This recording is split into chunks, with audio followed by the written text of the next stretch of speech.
All right, ladies and gentlemen, so this is the setup for creating what's called a half-Atwood machine, and we're going to be testing force and how it influences the acceleration of an object.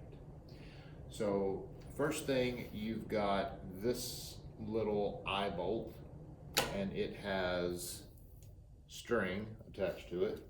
And so you're going to need to, where am I? There you go. You're going to need to screw it into that little hole in the front of your G-force card. And you don't necessarily have to screw it all the way in,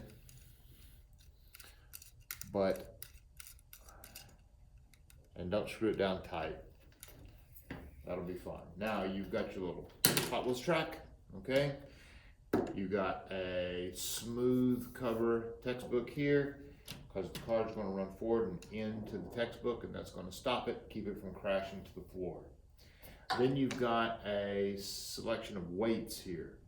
Now, you're not going to choose the biggest one, okay? You're going to start with one of the smaller ones. There's several different ones. It doesn't really matter which one you start with. If I start, say, with this one, I go to the scale.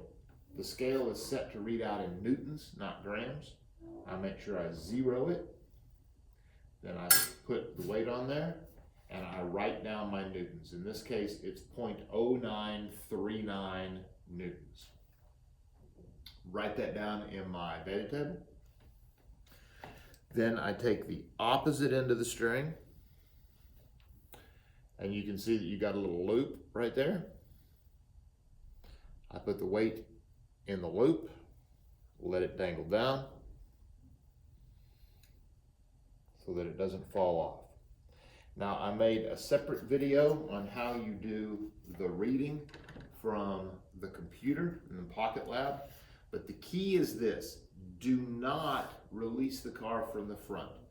Get behind the car and pinch it like that so that it is pulling against your fingers.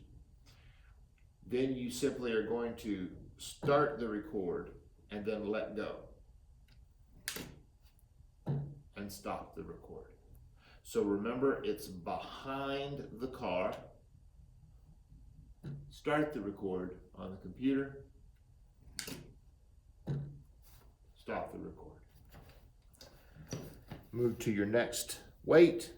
Make sure that you get the weight of it from the scale, and you're on to the next reading. That's it.